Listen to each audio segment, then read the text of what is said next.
জান্নাতের কথা শুনে যেমনি জান্নাতে যাওয়ার ব্যাপারে আপনারা আগ্রহী হয়েছেন, জান্নাতের নাজ নেয়ামতের কথা শুনে, জান্নাতের ফিচার শুনে যেমনি জান্নাতে যাওয়ার ব্যাপারে আমরা উদ্বেলিত হয়েছি, উচ্ছ্বসিত হয়েছি, জাহান্নামের কথা শুনলে কিন্তু আমাদের কলিজা কেঁপে উঠবে। কিভাবে বিশ্বনবী পোট্রে করলেন? বিশ্বনবী বলেন, নারুকুম হাযিহিল্লাতী ইউকিদু ইবনু আদম জুজউন মিন ৭০ জুজআন মিন হাররি জাহান্নাম। ও আমার উম্মতেরা, তোমরা যে রান্নাঘরে যে আগুন দিয়ে রান্না করো, তোমরা কি ভেবেছো জাহান্নামের আগুন ওই রান্নাঘরের আগুনের মতো না? আপনারা কিচেনে যে রান্না করেন, এই রান্নাঘরের আগুন আর জাহান্নামের আগুন তো একই না? সিলেটের ভাইরা বুঝে থাকলে উত্তর দেন, কিচেনের রান্নাঘরের আগুন আর জাহান্নামের আগুন এক না? একরকম? বিশ্বনবী বলেন, জুজউন মিন ৭০ জুজআন মিন হাররি জাহান্নাম। জাহান্নামের আগুন দুনিয়ার আগুনের চেয়ে কমপক্ষে ৭০ গুণ বেশি তেজওয়ালা। জাহান্নামের আগুনকে আল্লাহ নাম দিয়েছেন নারুল্লাহ। এটা আল্লাহর আগুন, নারুল্লাহিল মুকাদা আল্লাতী তাত্তালিউ আলাল আফিদা, যেটা কলিজার মধ্যে যে ধরে যায়। দুনিয়ার আগুন হাতে লাগলে হাত জ্বলে, পায়ে লাগলে পা জ্বলে। জাহান্নামের আগুন দেহের যেই জায়গায় লাগুক না কেন, সাথে সাথে কলিজাটা জ্বলে ছাই হয়ে যাবে। আসুন আমরা আমাদের নিয়তকে খালেস করে নেই। আমরা যা শুনবো আমলের নিয়তে শুনবো, নিজের জীবনকে পরিবর্তনের জন্য শুনবো, ঠিক কিনা বলেন? ইনশাআল্লাহ। প্রিয় ভাইরা, সূরাতুল আহজাবের ৪৫ এবং ৪৬ নম্বর আয়াত আমি তেলাওয়াত করেছি, যেখানে আল্লাহ তাআলা বিশ্বনবীর ৫টি বৈশিষ্ট্যের কথা বলেছেন। কয়টি? সবাই বলুন আওয়াজ করে, কয়টি?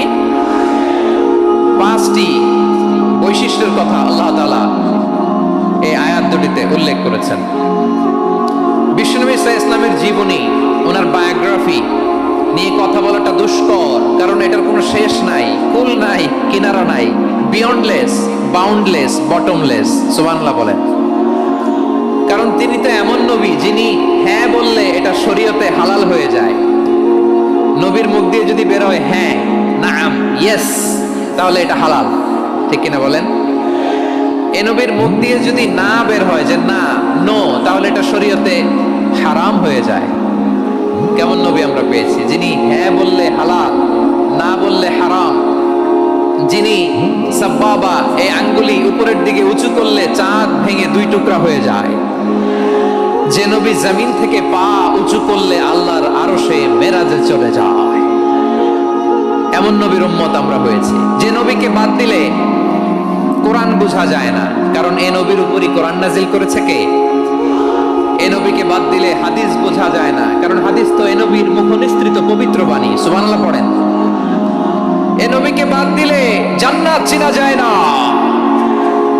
কারণ জান্নাত তিনি চাক্ষুষ দেখে এসে আমাদেরকে মেরাজ শেষে বর্ণনা করে শুনিয়েছেন। এই নবীকে বাদ দিলে জাহান্নাম চেনা যায় না, এই নবীকে বাদ দিলে আমার রবকে চেনা যায় না, ঠিক কিনা বলেন?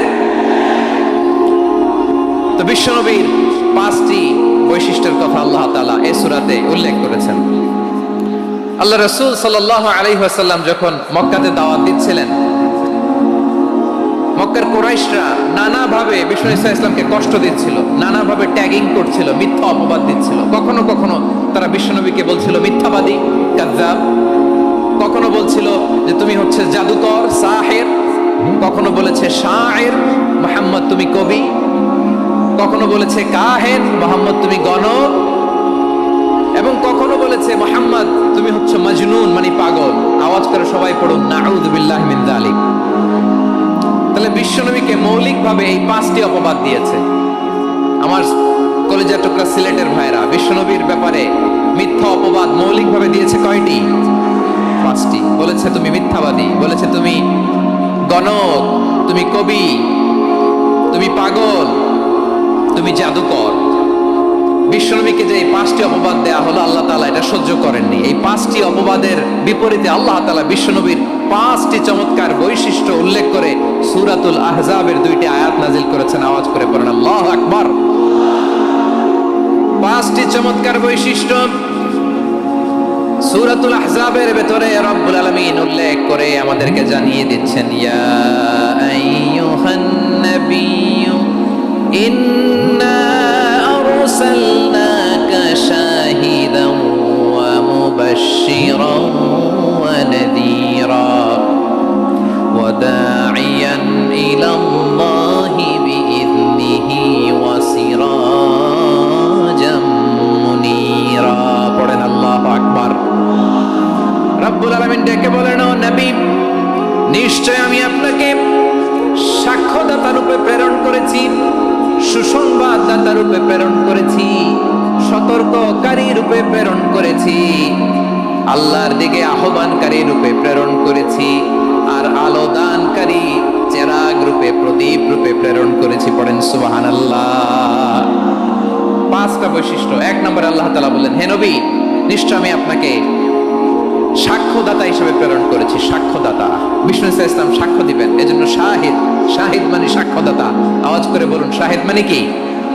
তিনি সাক্ষ্য দিবেন। মুবাশশির, দুই নম্বর বৈশিষ্ট্য হচ্ছে তিনি মুবাশশির। মুবাশশিরুম বিরাহমাতিল্লাহি ওয়া বিল জান্নাহ, তিনি আল্লাহর রহমতের সুসংবাদ দেন, তিনি আল্লাহর জান্নাতের সুসংবাদ দেন। সুবহানাল্লাহ পড়েন। তিন নম্বর বৈশিষ্ট্য হচ্ছে নাযীর, তিনি সতর্ককারী, ওয়ার্নার, তিনি সাবধান করতে এসেছেন, রিমাইন্ডার দিতে এসেছেন যে আল্লাহর পথে যদি না চলো, শিরকি কাজ যদি না থামাও, তাহলে এমন আযাব আসবে আল্লাহর পাকড়াও থেকে তুমি বাঁচতে পারবে না। তিনি নাযীর। বিষ্ণু ঈসা ইসলামের চার নম্বর বৈশিষ্ট্য হচ্ছে দাঈয়ান ইলাল্লাহ, তিনি আল্লাহর দিকে আহ্বানকারী। এই যে আমরা আমাদেরকে পরিচয় দেই যে আমরা দাঈ, বলি না? বলি যে উনি হচ্ছেন একজন দাঈ ইলাল্লাহ।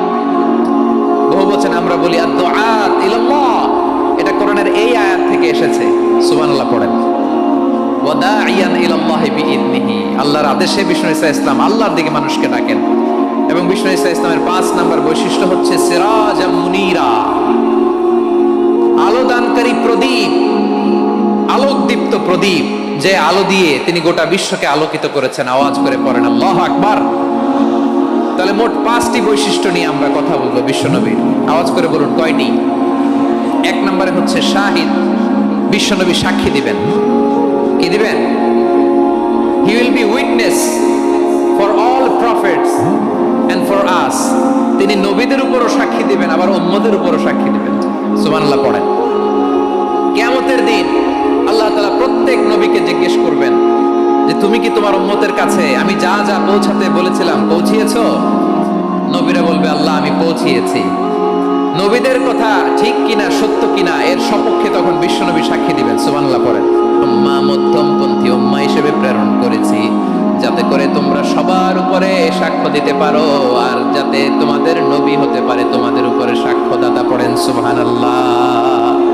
আমরা হচ্ছি ব্যালেন্সড উম্মাহ, আমরা সবার ব্যাপারে সাক্ষ্য দিব, আর আমাদের উপর সাক্ষ্য দিবে স্বয়ং বিশ্বনবী। সুবহানাল্লাহ পড়েন।